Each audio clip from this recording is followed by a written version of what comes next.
साथियों नमस्कार। उम्मीद है कि आप स्वस्थ मस्त और तंदुरुस्त होंगे।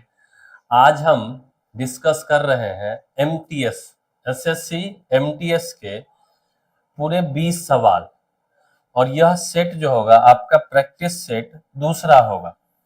अगले दिन हम किसी और एग्जाम के 20 या 25 सवाल प्रत्येक दिन रोज रात 8 बजे से डिस्कस हो रहा है, जिसमें कल आपका क्लास नहीं हो पाया था। इसके लिए हम क्षमा चाहते हैं। मैं प्रयास करूंगा कि हर दिन आपको एक वीडियो मिले। तो चलिए, आप सभी का स्वागत है आपके अपने चैनल प्रवीण मैथ्स क्लासेस पर।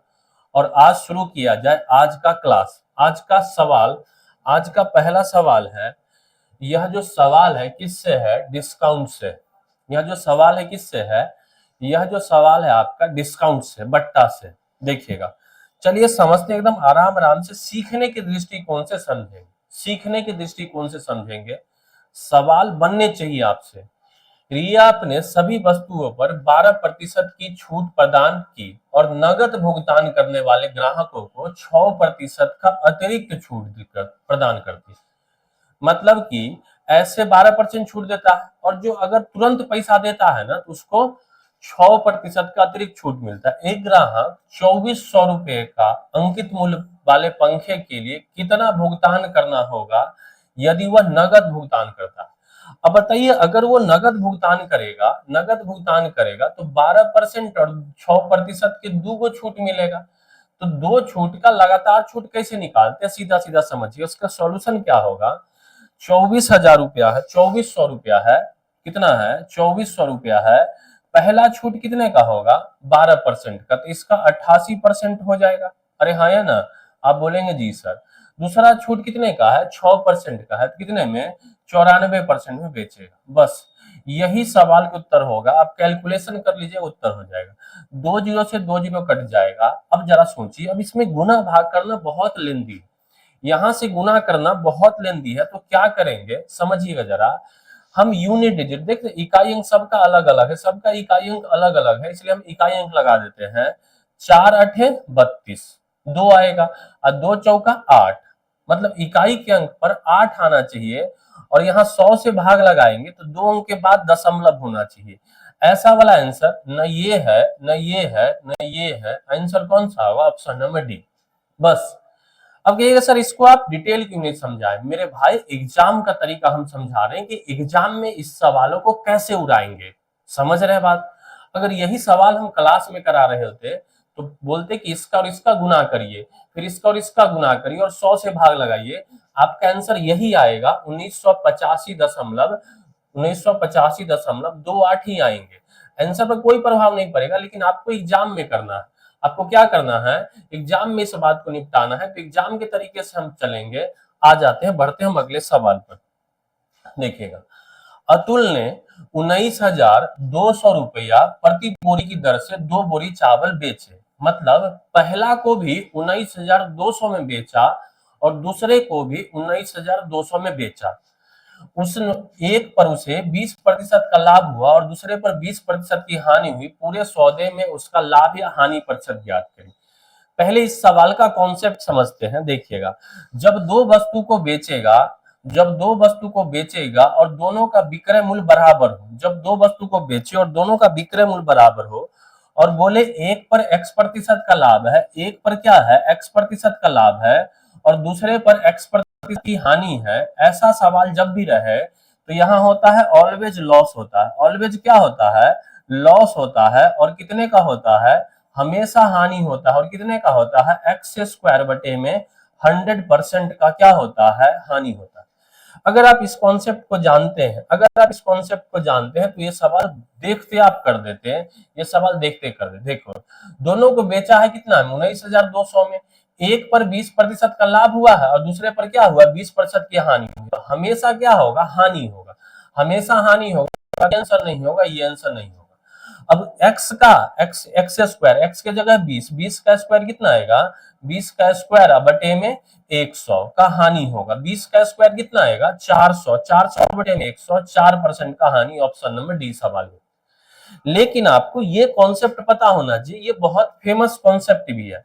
कि जब दो वस्तु का विक्रय मूल्य बराबर हो, एक को x% लाभ पर बेचा और दूसरे को x% हानि पर बेचा, तो उसे कुल मिला के हानि होगा। कितने का हानि होगा? तो x² बटे में 100 का हानि होगा। ये कॉन्सेप्ट पता होता, सवाल चंद सेकंड में खत्म हो जाता। अगला सवाल जो है आपका मेंसुरेशन से है और यह समबाहु त्रिभुज से है। समबाहु त्रिभुज का क्षेत्रफल इतना दिया हुआ है। आप जानते हैं अगर समबाहु त्रिभुज है जिसकी भुजा a है, समबाहु त्रिभुज जिसकी भुजा अगर a है तो इसका क्षेत्रफल क्या होगा? √3/4 इंटू में भुजा स्क्वायर मतलब a² होगा। और सवाल में क्षेत्रफल कितना दिया है? √5043 बटे में 4 दिया है। बोलो हाँ या ना? तो आप बोलेंगे जी सर। अब यहां से ये 4 से ये 4 निपट जाएगा क्या? यहां से a² बराबर कितना आएगा? तो 5043 बटे में √3 आएगा, है ना? इसको ऐसा लिख सकते हैं क्या? 5043 बटे में 3 से भाग लगा दीजिए।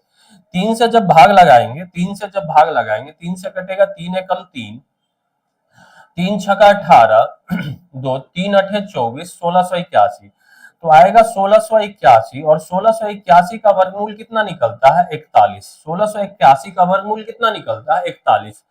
क्यों? क्योंकि 41 का स्क्वायर होता है 1681। अब a² का मान हो गया 41। आपसे पूछ रहा है त्रिभुज की भुजा की लंबाई a निकालना है मेरे भाई। तो a² का मान 41 आया, a² का मान 41 आया तो a का मान कितना आएगा? √41 और यही इस सवाल का उत्तर हो जाएगा। ऑप्शन नंबर ए सवाल का उत्तर हो जाएगा। उम्मीद करते हैं कि समझ गए होंगे। अच्छा, ये जितने भी सवाल लिए हैं ये किस तारीख के है? आप चाहे तो आप देख सकते हैं, देख लीजिएगा। ये एसएससी मैथ सेट 2 है, एसएससी एमटीएस 30/9/2024 का शिफ्ट 1 का पेपर है। समझ रहे बात को? हर एक बात आप गूगल करके चेक कर सकते हैं। एक भी बात यहाँ झूठ सच का कोई बात नहीं, हवाबाजी की कोई बात नहीं होगी। जो भी बात होगा काम का होगा। आ जाते हैं अगले सवाल। ए और बी की वर्तमान आयु का अनुपात 3:1 है। वर्तमान में जो है 3:1 है। 5 वर्ष पहले, अच्छा अनुपात 5:1, 8 वर्ष बाद ए की आयु कितना? इसको हम डायरेक्ट समझाते हैं और समझने का कोशिश करिएगा। देखिएगा, जो पहले उसको पहले लिखते हैं। तो 5 वर्ष पहले ए और बी की आयु का अनुपात कितना था? ए और बी की जो आयु का अनुपात था वो 5:1 था, हाँ या ना? आज उनकी आयु का अनुपात कितना है? आज उनकी आयु का जो अनुपात है वह 3:1 है। बताइए इन दोनों में अंतर कितने का होगा? आज और 5 वर्ष पहले में अंतर कितने का होगा? 5। यहाँ 5 और 5 लिखते हैं। देखिए ऐसे सवालों को निपटाते कैसे, जरा ध्यान से देखिएगा। 5 एकम 5 और 3 एकम 3 अंतर कितने का आया? 2 का। यहाँ से 5 दिया 15 और 5 एकम 5, 15 और 5 का अंतर कितने का आएगा? 10। 2 का मान कितना आएगा? 10। तो 1 का मान कितना आएगा? 5। 1 का मान 5 आएगा। हमेशा प्रारंभिक रेशियो का मान निकालता है। जो लोग पढ़े होंगे ये तरीका, ये जानते होंगे। तो यहाँ से 5 का मान कितना आएगा? ए 5 का मान आएगा 25। मतलब है कि 5 वर्ष पहले ए 25 का था, आज कितने का होगा? 30 का होगा। ए आज कितने का होगा? 30 का होगा। लेकिन 8 वर्ष बाद पूछ रहा है तो 8 वर्ष जोड़ देंगे, 30 और 8 कितना होगा? 38 वर्ष इस सवाल के सही उत्तर होंगे। ऑप्शन नंबर डी सवाल के उत्तर। बात समझ रहे हैं? चलिए हम आ जाते हैं अगले सवाल पर। देखिएगा, यह एक लाजवाब सवाल है, ध्यान से समझिएगा। चोर और पुलिस के कॉन्सेप्ट का बहुत जबरदस्त सवाल। एक चोर एक पुलिसकर्मी को देखता है और वह 18 मीटर प्रति सेकंड की चाल से भागने लगता है। ठीक है, 18 मीटर प्रति सेकंड की चाल से भागने लगता है। चोर किस चाल से भागता है? 18 मीटर। 12 सेकंड बाद पुलिस एक निश्चित चाल से चोर का पीछा करना शुरू करते हैं। यदि पुलिसकर्मी चोर तक पहुंचने में कितना 864 मीटर की दूरी तय की है तो पुलिसकर्मी की चाल ज्ञात है। देखिएगा पहले इसके कॉन्सेप्ट को समझिएगा। यहां से चोर भागना शुरू किया, ठीक है। 12 सेकंड बाद यहीं से पुलिस, यहां से चोर भागना शुरू किया और यहीं से पुलिस भी भागना शुरू किया। ध्यान से समझिएगा। और 12 सेकंड के बाद, कितने सेकंड के बाद? 12 सेकंड के बाद पुलिस भागता है तो 12 सेकंड में चोर यहां आ गया होगा। अब जो है पुलिस भागना शुरू किया, दोनों भागना शुरू किया। अब ये भी इधर जाए, यहां आके पकड़ा गया। पुलिस को यहां से यहां तक कितना दूरी तय किया? 864 मीटर। अरे हाँ है ना? तो बताइए चोर भी 864 मीटर चला होगा, हाँ है ना? चोर भी कितना चला होगा? 864 मीटर। चोर 864 मीटर चला, समझेंगे जरा बात को ध्यान समझेंगे। चोर चला 864 मीटर और वो किस चाल से चल रहा है? तो 18 मीटर प्रति सेकंड के चाल से चल रहा है। तो बोलेंगे कि चोर चला होगा कितने देर, 18 से काटिएगा, 18 चौका 72, बचेगा कितना, 18 चौका 72, बच जाएगा 14, 18 8 44, मतलब है कि चोर चला होगा 48 सेकंड। लेकिन भाई पुलिस 48 सेकंड नहीं चला, क्यों, क्योंकि पुलिस जो है 12 सेकंड बाद भागना चला। इसका मतलब यही 864 मीटर की दूरी को पुलिस चला कितने सेकंड में, 12 सेकंड कम, मतलब 36 सेकंड में भागा। तो ये पुलिस का चाल हो जाएगा, पुलिस का चाल आ जाएगा। कैसे, क्योंकि दूरी बटे में समय क्या होता है, चाल। तो 36 दूना 72 बचेगा, 36 दूना 72, 36 का 144, 24 मीटर प्रति सेकंड। और यही सवाल का उत्तर हो जाए, ऑप्शन नंबर कौन सा होगा, बी। क्लियर है क्या बात, उम्मीद करते हैं कि समझ गए, नहीं समझे होंगे फिर से रिपीट कर देखना सुनना। भाई यहां से दोनों भागना शुरू किया और यहां से यहां तक चोर पकड़ा गया, और कितना दूरी चला, पुलिस कितना चला 864, तो चोर भी 864 चला होगा। चोर को लगा, चोर का चाल कितना था 18 मीटर प्रति सेकंड, तो चोर को कितना सेकंड लगा होगा, 48 सेकंड में पकड़ा गया होगा। लेकिन अब 12 सेकंड बाद, 12 सेकंड बाद पुलिस भागना शुरू किया, तो बोलोगे पुलिस भागेगा कितना 36 सेकंड, और वो 864 मीटर, तो 864 मीटर 36 सेकंड में, तो एक सेकंड में कितना 24 मीटर, तो यही 24 मीटर प्रति सेकंड पुलिस का चाल हो जाएगा। आ जाते हैं अगला सवाल, साधारण ब्याज से यह सवाल है, 5 वर्षों में 7% वार्षिक चक्रवृद्धि ब्याज की दर पर उधार ली गई राशि 3000 रुपया पर साधारण ब्याज ज्ञात। बहुत आसान सवाल, इससे आसान सवाल नहीं होते, समझिएगा। साधारण ब्याज जो होता है, साधारण ब्याज जो होता है वो समय गुना में दर, समय गुना में दर का प्रतिशत मान होता है। तो 3000 रुपया मूलधन था, और यहां से कितना 7 35% ब्याज आ जाएगा, बस कहानी खत्म। प्रतिशत से 2 जीरो कटेगा, 35 दिया कितना आएगा 105, और 1 जीरो, आंसर होगा 1050। कुछ लोग ऐसे समझेंगे, भाई समझ लो कोई दिक्कत नहीं, साधारण ब्याज बराबर होता है मूलधन गुना में समय गुना में दर बटे में 100, कोई बात नहीं है। मूलधन गुना में समय गुना में दर बटे में 100। अपना मूलधन कितना है, मूलधन है 3000, मूलधन कितना है 3000, समय कितना है 5 वर्ष, और दर कितना है 7 बटे में 100। एक ही बात है, जरा ध्यान से देखिएगा, ये एक ही बात है, 2 जीरो से 2 जीरो कटेगा, 7 पचे 35, 30 गुना में 35, 30 गुना में 35 करेंगे तो ये 1050 ही आएगा मेरे प्यारे उत्तर। आ जाते हैं हम अगले सवाल पर देखिएगा, यह भी एक मेंसुरेशन का सवाल है, क्षेत्रमिति का है। एक समषष्टभुज का क्षेत्रफल, समषष्टभुज के बारे में समझिएगा, समषष्टभुज का क्षेत्रफल होता है 6 गुना में समबाहु त्रिभुज का क्षेत्रफल, 3/4 गुना में भुजा स्क्वायर, भुजा स्क्वायर, अरे है ना। और ये दिया हुआ है कितना 2048√3 दिया हुआ, ये दिया। क्लियर है बात, जरा समझते हैं बात को। यहां से √3 से √3 ये कट जाएगा, है ना, 2 से कटेगा ये 3 बार में, 2 से कटेगा ये 2 बार में। अब यहां से आएगा ए स्क्वायर बराबर 2048 में 2 से गुना होगा तो 4096। अब बटे में कितना आएगा, बटे में आएगा 3, बटे में आएगा 3, है ना। तो प्रत्येक भुजा की लंबाई, समषष्टभुज की प्रत्येक भुजा की लंबाई, मतलब ए का मान पूछ रहा है, तो ए का मान निकालेंगे तो √4096, 4096 बटे में कितना आएगा 3, 4096 का वर्गमूल कितना आएगा, याद रखो 4096 बार बार आएगा। 4096 जो एक ऐसी संख्या है, यह जो होता है 16 का क्यूब होता है, 16 का क्यूब होता है, और ये 64 का स्क्वायर होता है। इसका मान आ जाएगा 64, और 3 का वर्गमूल आएगा √3, अरे है ना, √3 आ जाएगा। तो क्या किया जाए, आंसर क्या होगा, चलो देखो, 3 से √3 से ऊपर नीचे गुना कर दो, √3 से ऊपर और √3 से नीचे गुना कर देंगे तो आंसर होगा 64√3 बटे में 3, सवाल के उत्तर। बात समझ गए होंगे।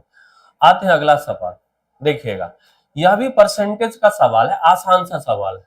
एक कॉलेज में लड़कों की संख्या का 20%, बॉयज का 20%, 20%, 20% मतलब 1/5 लिख दे क्या, 20% का मतलब 1/5 लिख दे। अब कहीं कैसे सर, 20/100, 20/100 का मतलब 1/5। लड़कियों की संख्या के 3/4 के, लड़कियों की संख्या के 3/4 के बराबर, ये दोनों क्या है, बराबर है, बस कहानी खत्म हो गया। अब यहाँ से बॉयज बटे में गर्ल्स कितना आएगा, ये जी नीचे आ गया तो ये 5 ऊपर जाएगा, 5 दिया 15, अब बटे में ये 4 एकम 4। तो बॉयज और गर्ल्स, लड़कों और लड़कियों का अनुपात, बॉयज और गर्ल्स का रेशियो पूछ रहा था, तो आंसर कितना आएगा 15:4 सवाल के उत्तर हो जाए। उम्मीद करते हैं कि आप बात समझ पा रहे होंगे। यह एक डीआई का सवाल है। उम्मीद करते हैं कि थोड़ा सा आपको देखने में दिक्कत हो रहा होगा, लेकिन हम समझा देंगे, समझिएगा इस कहानी। इस सवाल में दिखने में दिक्कत हो रहा होगा। निम्नलिखित दंड आरेख 2018 से 20 की अवधि के दौरान 4 कंपनियों एक्स, वाई, जेड और डब्ल्यू द्वारा सीमेंट के उत्पादन 10,000 टन को दर्शाता है। दंड आरेख का ध्यानपूर्वक अध्ययन कीजिए और प्रश्न का उत्तर दीजिए। 3 वर्षों के दौरान किस कंपनी का औसत उत्पादन अधिकतम रहा? औसत अधिकतम है 3 वर्षों के दौरान। देखिएगा, अगर हम x का निकालते हैं, किसका निकालते हैं, x का निकालते हैं, x का, तो यहाँ x का जो है 5.2 है, यहाँ है 8 है और यहाँ 8.1 है। तो औसत निकालिए ना, x का हम औसत निकाल रहे हैं 5.2 प्लस में 8 और प्लस में 8.1। अरे है ना, औसत निकालेंगे 3 से भाग। औसत का मतलब होता है सबको जोड़िए और जितना संख्या उतना से भाग लगा दीजिए। आप कहेंगे अगर जोड़ेंगे तो 8 8 16 3 19, 16 5 21, 21.3 आएगा, 21.3 आएगा, 21.3। अगर हम 7 से भाग लगाएं, 3 से भाग लगाएं, 3 7 21, 7.1 आएगा। x का औसत कितना आया 7.1। y का औसत निकालिए। y का औसत जब निकालेंगे तो 6.5, 6.6 और 7.6। देखिए ना, 6.5 प्लस में 6.6 और प्लस में 7.6। जब हम इन तीनों को जोड़ेंगे तो 6 6 12, 12 7 19, 19 20, 20 दशमलव समथिंग आएगा, 20 दशमलव समथिंग। और इसमें 3 से भाग लगाएंगे, 3 से भाग लगाएंगे तो कभी 7 नहीं आएगा। हमसे पूछ रहा है किस कंपनी का औसत अधिकतम रहा, इसको चेक करें या ना चेक करें, इससे कम ही है। y हो गया। z देखिएगा, z जो है, z है ग्रीन कलर वाला, यहाँ है 7, यहाँ है 7.2 और यहाँ 6.2। बताइए 7 और 7.2 और 6.2 का जो एवरेज आएगा वो लगभग 7 के करीब रहेगा, 7 से कम हो जाएगा। क्योंकि देखिए 7 है, 7.2 है, 6.2 है। आप समझिए ना, यहां से जरा बात समझेंगे। 7 और 7.2 और 6.2 जोड़ेंगे, अब बटे में 3 से जब भाग लगाएंगे तो कितना आएगा, 7 और 7 14, 14 26, 20.4 आएगा, 20.4 आएगा। तो ये 3 से भाग लगा, कभी भी 7 नहीं आएगा। और आपका x का जो है, x का जो है यहाँ 7.1 आ चुका है, सबसे ज्यादा अभी तक मिल चुका है। अब हम देख लेते हैं w का। यहाँ है w में जो है, w में जो आपका, w में जो है ये 6.8 है। कितना है 6.8 है, 6.8 है, यहाँ 6.9 और ये 7 है। 6.8, 6.9 और 7 का औसत कितना आएगा, 7 से कम ही आएगा। तो आपका आंसर कौन सा होगा, ए x। उम्मीद करते हैं कि समझ गए। अच्छा, ये सवाल आपको क्लियर नहीं दिख रहा होगा यहाँ, इसके लिए जब आपको पीडीएफ भेजेंगे तो एक बार आप खुद से बना के देखिएगा, फिर बन जाएंगे। आते हैं हम अगले सवाल। यह आपका एक मिक्सचर का सवाल है। देखिएगा, 43 रुपया प्रति केजी और 67 रुपया प्रति केजी वाले मूल्य को तीसरी किस्म के चावल के साथ, देखिएगा पहला जो चावल है वो 43 रुपया प्रति केजी का है, दूसरा जो चावल है वो 67 रुपया प्रति केजी का, तीसरा जो चावल है किस तीसरे मूल्य वाले चावल को तीसरी किस्म के चावल के साथ, हम मान लेते हैं 100 रुपया प्रति केजी के साथ 2:1:5 के अनुपात में मिलाया जाता। यदि मिश्रण का मूल्य 96 रुपया प्रति केजी है तो तीसरी किस्म का चावल का प्रति केजी मूल्य ज्ञात करिए। बात समझ रहे, आ जाओ देखना, बहुत आसान सा सवाल है। अगर हम देखें, पहला वाला जो है वो 43 रुपया प्रति केजी और इसका 2 केजी लिए 43 गुना कितना आएगा 86। दूसरा वाला जो है 67 है और 1 केजी लिए तो 67 आएगा। और तीसरा वाला जो है 100 रुपया प्रति केजी था तो कितना आएगा 5x।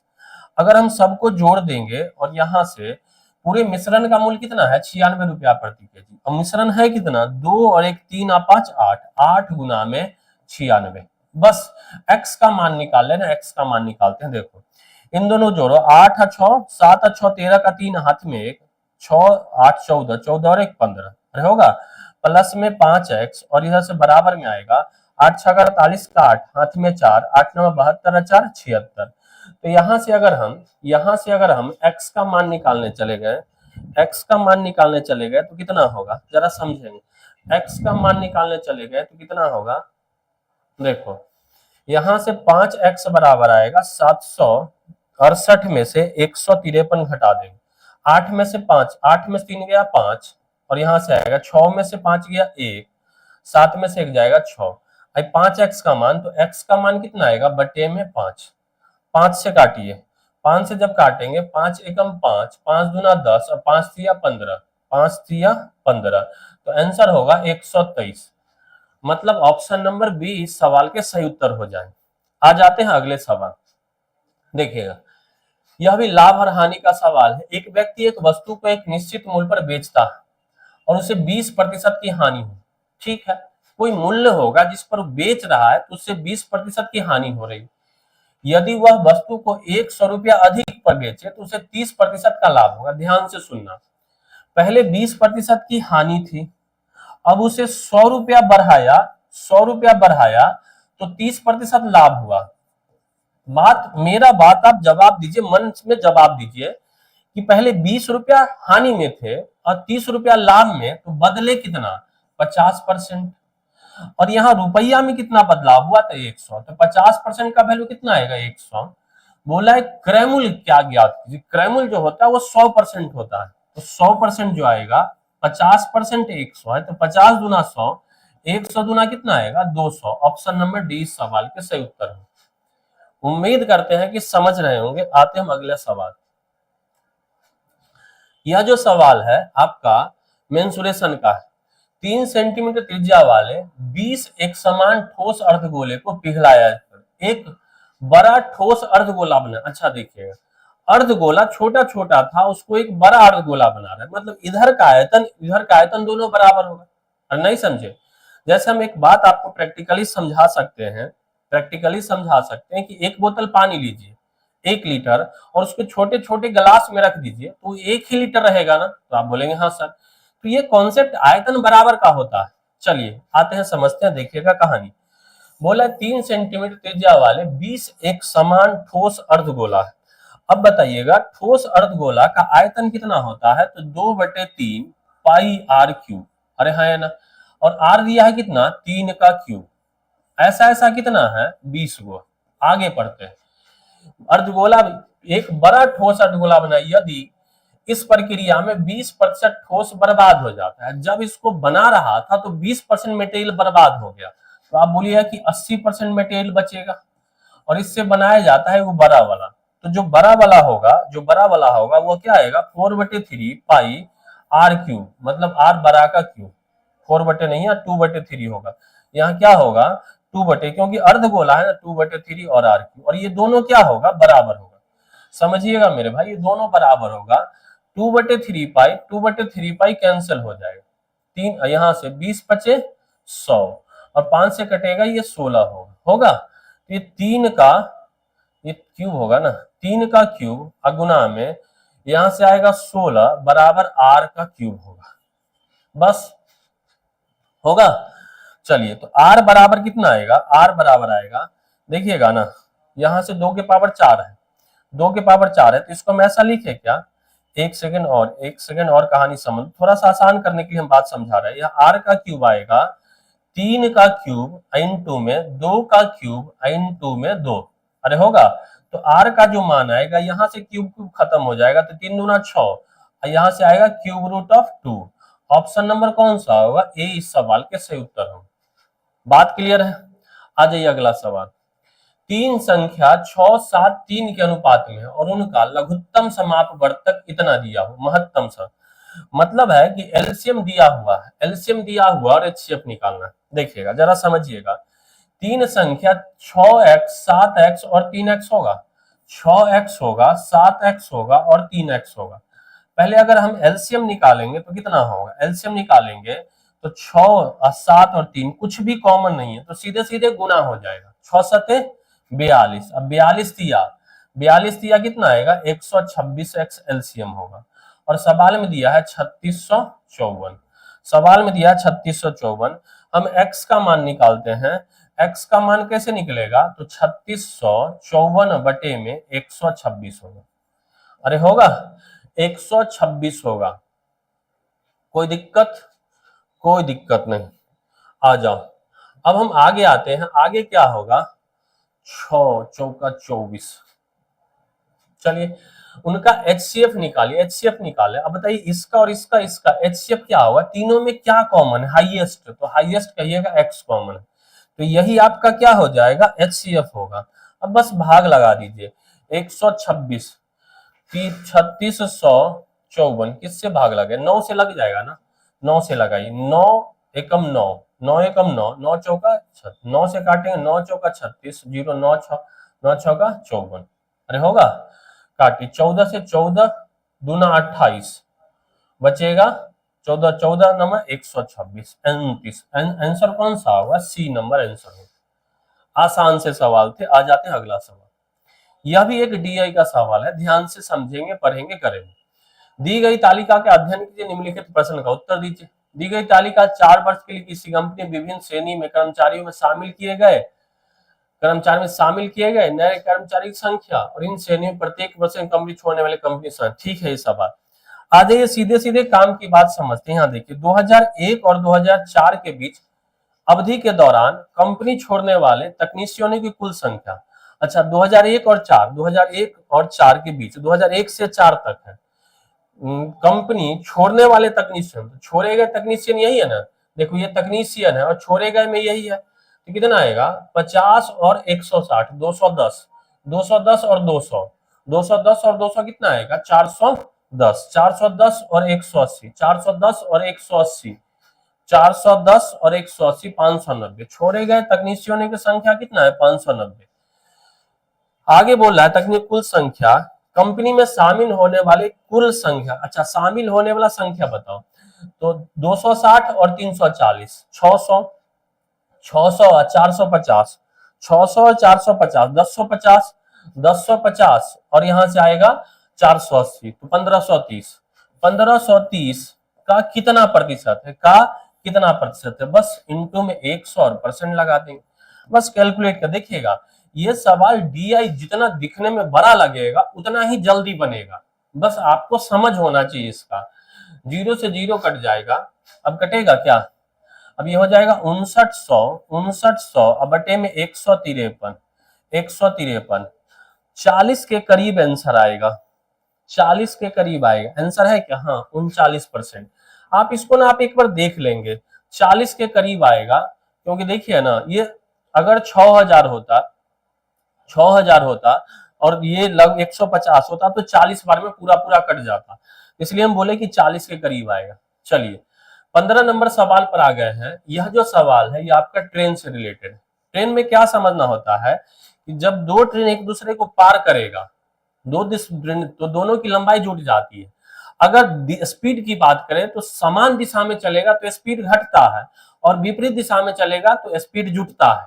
चलो देखो 148 मीटर और 152 मीटर दो ट्रेन समांतर पटरी पर क्रमशः 62 किलोमीटर प्रति घंटा और 46 किलोमीटर प्रति घंटा से एक दूसरे की ओर बढ़ रही है। हम बोलेंगे तो आपस में जिस जिस क्षण से वो आपस में मिलेंगे उससे कितने समय बाद पार करेंगे, समय पूछ रहा है। तो आप बोलेंगे समय बराबर जो होता है गुरुजी डिस्टेंस बटे में स्पीड होता है।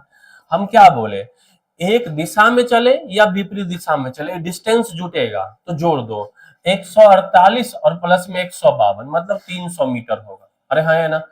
चाल क्या होगा, अपोजिट विपरीत दिशा में चलेगा तो जुटेगा और सेम डायरेक्शन में चलेगा तो घटेगा। अरे है ना, यहाँ कौन सा डायरेक्शन एक दूसरे की ओर बढ़ रहा है तो जुटेगा, जोड़ दो 62 और 46 108, 108। लेकिन इस बात का ध्यान रखेंगे कि ऊपर में है मीटर में और नीचे किलोमीटर प्रति घंटा, तो मीटर बदलने के लिए क्या करेंगे 5/18 से गुना करें, बस हो गया।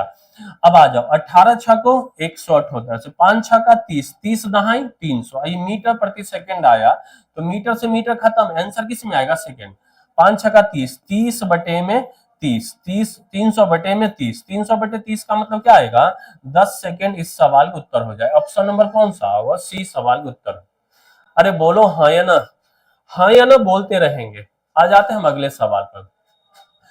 5% वार्षिक साधारण ब्याज की दर पर निवेश की गई धनराशि 6 वर्ष में बढ़कर इतना हो जाती। ठीक है, यदि धनराशि समान रहे तो 12% ब्याज दर से 5 वर्ष में यह कितनी हो जाए।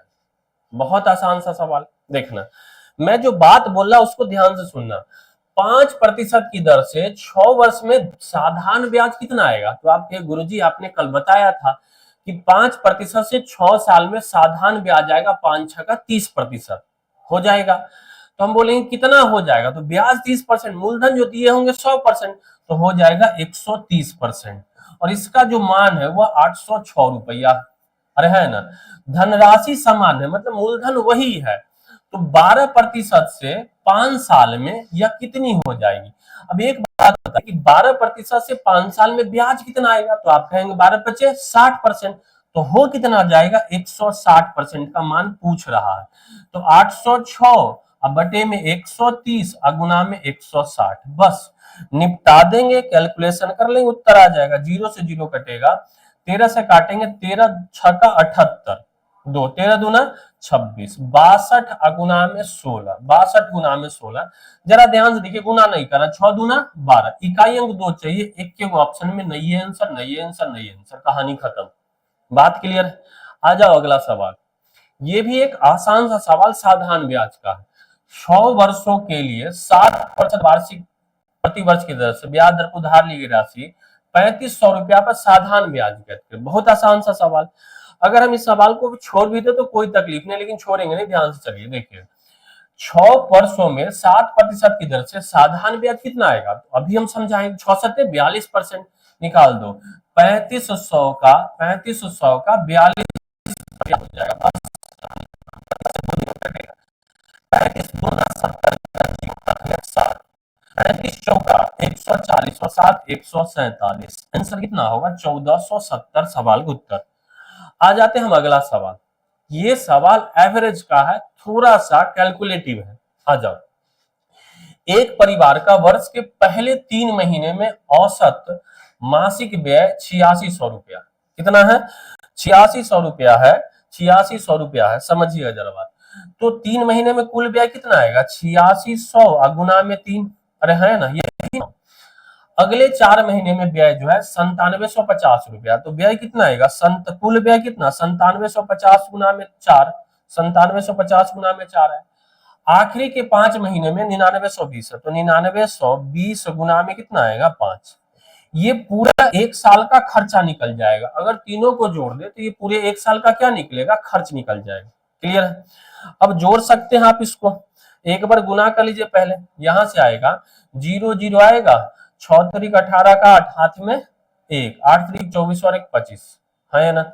4 से गुना करेंगे तो 0, 5 चौका 20 का 0 हाथ में 2, 7 चौका 28 और 2 30 का 0 हाथ में 3, 9 चौका 36 का 2 38 होगा। 5 से गुणा करो तो 5 दूना 5 दूना 10 का 0 हाथ में 1, 9 पचे 45 और 46 का 6 हाथ में 4, 9 पचे 45 और 4 49, बस जोड़ दीजिए। 0 0 8 6 14 का 4 हाथ में 1, 10 8 18, 18 5 23 का 3 हाथ में 2, 2 2 4 3 7, 7 4 11। पूरा खर्चा है कितना? 1,13,400। पूरा खर्चा 1,13,000।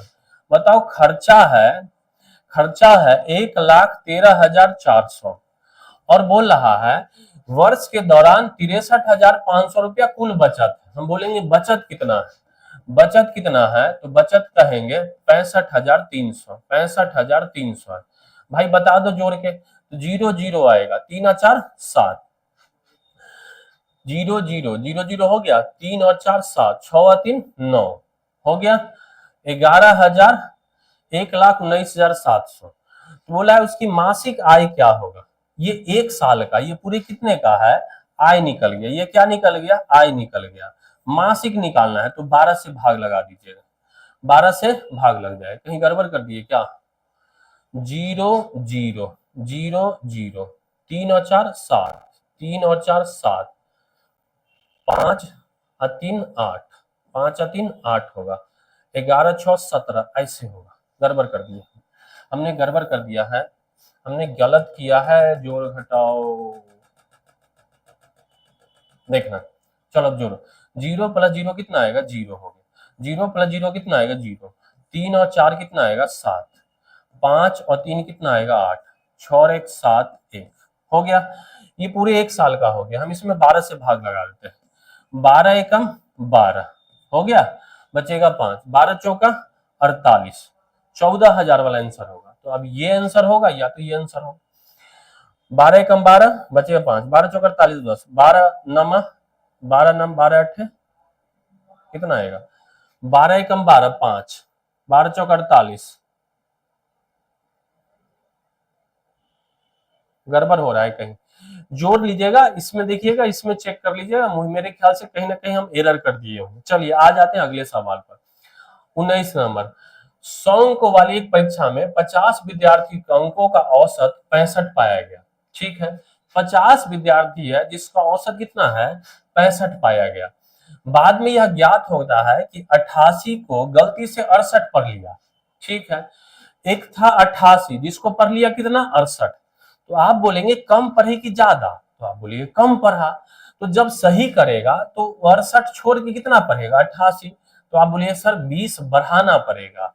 और औसत कितना बढ़ेगा 50 पर 20 बढ़ेगा, तो आप कहेंगे औसत कितना बढ़ेगा 2/5 0.4 बढ़ेगा। औसत कितना बढ़ेगा 0.4 बढ़ेगा। पहले औसत था कितना 65 था, तो अब औसत कितना हो जाएगा 65.4 हो जाएगा। ऑप्शन नंबर कौन सा होगा सी सवाल का उत्तर हो जाएगा। उम्मीद करते हैं कि समझ रहे होंगे। अगला सवाल अंतिम सवाल, ये भी औसत का सवाल, ये भी कैलकुलेटिव सवाल होगा। देखिएगा ए और बी की मासिक औसत है इतना, तो ए प्लस बी बराबर कितना होगा, तो आप बोलिए औसत है तो ए प्लस बी बटे 2 इतना है, तो ए प्लस बी बराबर कितना आएगा 3590 गुना में 2। अरे होगा। बी और सी की औसत कैसे निकलेगा 4250 गुना में 2 होगा। और ए और सी का कैसे निकलेगा, ए और सी का औसत है 6500, तो 6500 गुना में 2 होगा, हाँ या ना। हमको निकालना किसका है, हमको निकालना है सी की मासी का। तीनों को जोड़ दीजिए तो 2 बार ए आएगा, 2 बार बी आएगा और 2 बार सी आएगा। एक बार इसका कॉन्सेप्ट समझ जाएंगे ना, एक बार इसका कॉन्सेप्ट समझ जाएगा तो ये बहुत फेमस सवाल है, बहुत रिपीटेड सवाल। देखिएगा यहाँ तीनों को जोड़ेंगे तो 2 2 2 2 कॉमन होगा, तो 3590 प्लस में 4250 और प्लस में 4250 है, 4250 है और प्लस में 6500। अरे होगा। देखिए 2 से 2 क्या होगा कट जाएगा। आपको निकालना क्या है सी निकालना है, मतलब ए प्लस बी वाला घटाना होगा। ए प्लस बी प्लस सी बराबर है 3590 प्लस में 4250 और प्लस में 6500। अरे है ना, इसमें घटाना है 3590 गुना में 2 घटाना। अरे है ना, तो हम जरा ऐसे सोचते हैं बात को कि 3590 गुना में 2 घटाना है, इसका मतलब 3590 2 बार घटाना है। तो एक बार 3590 घटाओ और एक बार 3590 घटाओ, इससे कहानी आसान हो जाएगा। देखिए 3590 से 3590 कट जाएगा, इन दोनों को जोड़िए, 0 और 0 तो 0 आएगा, 5 और 0 कितना आएगा 5 आएगा, 2 और 5 कितना आएगा 7 आएगा, 6 और 4 कितना आएगा 10। इसमें से 3590 घटा लीजिए, 0 में 0 गया 0, 15 में से 9 गया 6, मतलब अंतिम 2 अंक 60 आना चाहिए। ऑप्शन नंबर कौन होगा डी। क्लियर है। उम्मीद करते हैं कि आप ये 20 सवाल समझ गए होंगे कॉन्सेप्चुअली। कैलकुलेशन नहीं समझना है भाई, कॉन्सेप्ट समझना है, और उस आधार पर आप ऑप्शन भी एलिमिनेट कर सकते हैं। चलिए उम्मीद करते हैं कि आपको ये 20 सवाल पसंद आए होंगे। अगला जो सवाल किसी सेट का लेंगे, और मैं कोशिश कर रहा हूं कि बिहार का किसी एग्जाम का कोई सेट लिया जाए, चाहे वह बीपीएससी हो जाए, बीपीएससी का कोई एग्जाम हो जाए, या बिहार एसएससी का कोई एग्जाम हो जाए। समझ रहे हैं, बिहार एसएससी में 2 एग्जाम होते हैं, इंटर लेवल और आपका ग्रेजुएट लेवल। तो हम कोशिश करेंगे या तो बीपीएससी का ले ले या क्या ले बिहार एसएससी का ले। क्लियर है। आप लोग अगर कमेंट करेंगे तो वही लिया जाएगा। चलिए अभी के लिए इतना ही, फिर मिलते हैं अगली वीडियो में। जय हिंद जय भारत।